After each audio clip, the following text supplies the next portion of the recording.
Hi guys! Ngayong araw, mag-unbox tayo ng Xiaomi Redmi Watch 5 Active. By the way guys, hindi nga pala to sponsored video ha. Unboxing lang to. Pero Xiaomi, baka naman. Kidding aside, yung watch na to ay regalo sa akin ng wife ko. Advance gift niya daw sa akin to kasi magpa-Father's Day na. Sobrang natuwa ako kasi magagamit ko talaga to dahil yung watch na ginagamit ko ngayon is hindi na gumagana. Hindi ko pa napapapalitan ng battery. So, very useful sa akin tong watch na to na bigay ng wife ko. Kaya maraming salamat, mahal. I love you. Ang hirap buksan ng box na yan. Grabe. Nakailang tuklap ako niyan bago ako nabuksan. Hindi ko naisip, pwede ko pala siyang i-cutter para mas mabilis kong mabuksan at makuha ko na yung watch. So, pagbukas mo ng box, ang makikita mo lang is yung charger and yung watch itself. Pero pag binili niyo yung watch na yan, may kasama na yung screen protector and additional band. Yung green na nakikita nyo sa table, yan yung additional band na. Upon opening ng watch, nilalabas na QR code dyan.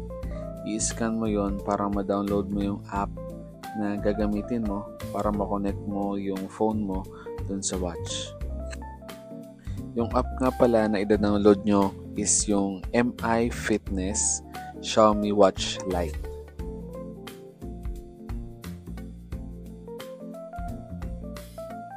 By the way, bago nga pala ma-connect yung watch sa phone nyo, kailangan nyo muna mag-create ng account dun sa app using your email ad. So yan, nag-fill out lang ako ng mga necessary details doon sa app para ma-connect na natin yung phone natin doon sa watch. And binuksan ko lang yung Bluetooth ko and just like any other device, ganoon lang, i-connect mo lang siya sa Bluetooth. The Bluetooth is connected successfully. So yan, susuot ko lang yung watch and i-explore ko lang yung app sa phone. Nakakatuwa kasi pwede mong palitan ng iba't ibang display yung watch mo sa mood na gusto mo. So, yan yung napili ko.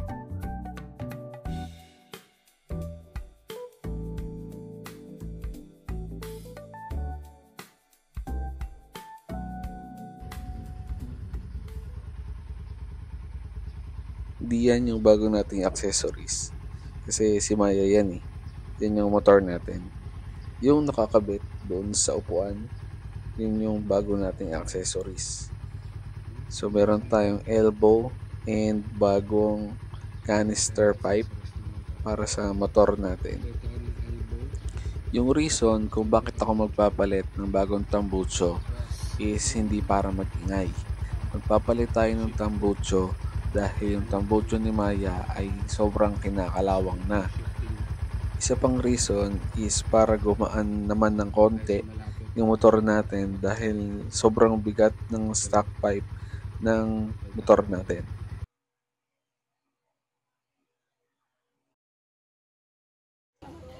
Ayan, nandito na ako sa malapit na motor shop sa amin. So mga 2 minutes away lang to mula sa bahay. So dyan makikita nyo naka-stock pipe pa yung motor natin. Pero maya-maya makikita nyo na yung bagong pipe natin. Yan, ginagawa na ng mga bossing natin yung motor natin. So ayun, makikita nyo hawak ni Kuya yung bagong nating tambucho. And ayun, si Kuya naman hirap na hirap tanggalin yung stock pipe natin kasi sobrang kinalawang na. Ayan, napakabit na natin yung bago nating tambucho. Kaya test ride na natin to. Let's go!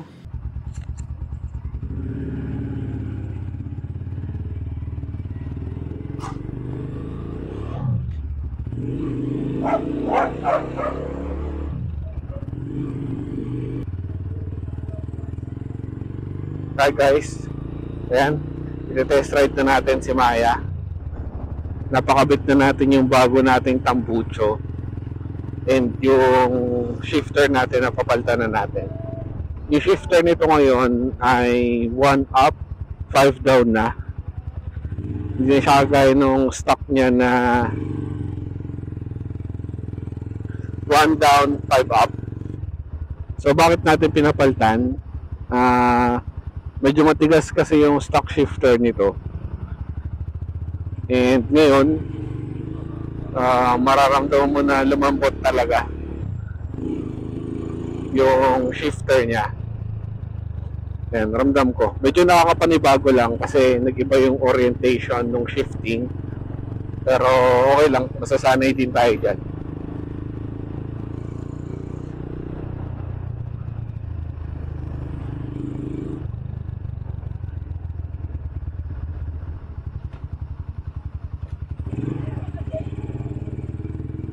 Ganda lang tunog ng tambucho.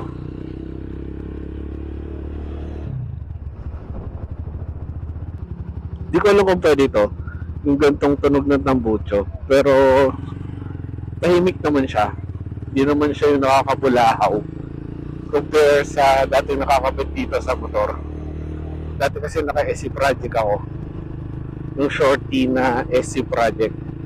Yun yung nahuli ako, yun yung tinubos ko yung lisensya ko sa LTO, yung SC Project na yun. Pero ito mukhang okay naman, tahimik naman, hindi barumbado yung tunog.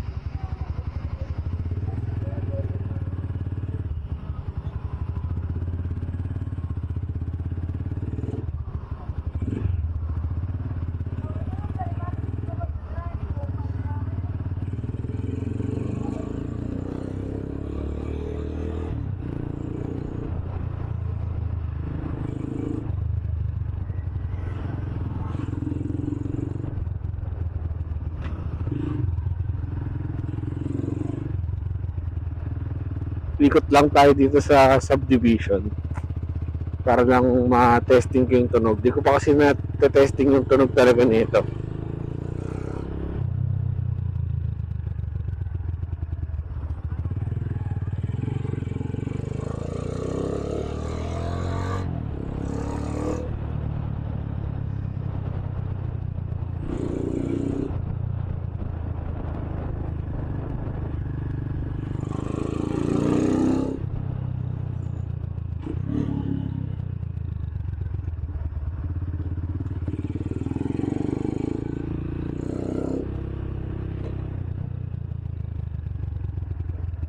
Okay naman yung tunog. Ganda. Taka walang backfire.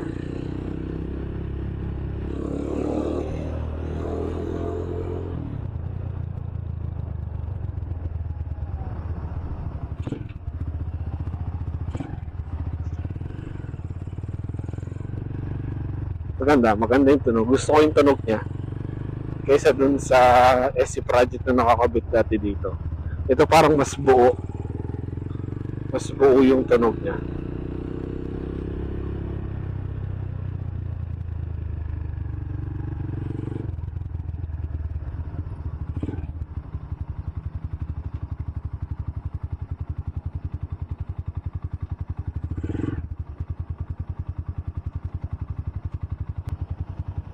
Mas madali na rin hanapin yung neutral nito kasi yung dating shifter nito nung hindi pa siya nakaganito, hirap hanapin yung neutral. Minsan kailangan mo pang patayin para ma-neutral mo. Pero ito ngayon medyo mas smooth na. Feeling ko kailangan ko lang i-bleed ng maayos tong clutch para mas pumasok yung shifting natin. Hindi ko pa kasi na-bleed to ng maayos eh. Naka-hydraulic clutch nga pala ako. Pinultang ko na rin ng hydraulic clutch to para mas lumambot. Kasi yung stock nito, yung naka-cable pa, ang tigas. Sobrang tigas ng clutch. Pero ngayon naka-hydraulic na tayo, much better yung piga natin sa clutch.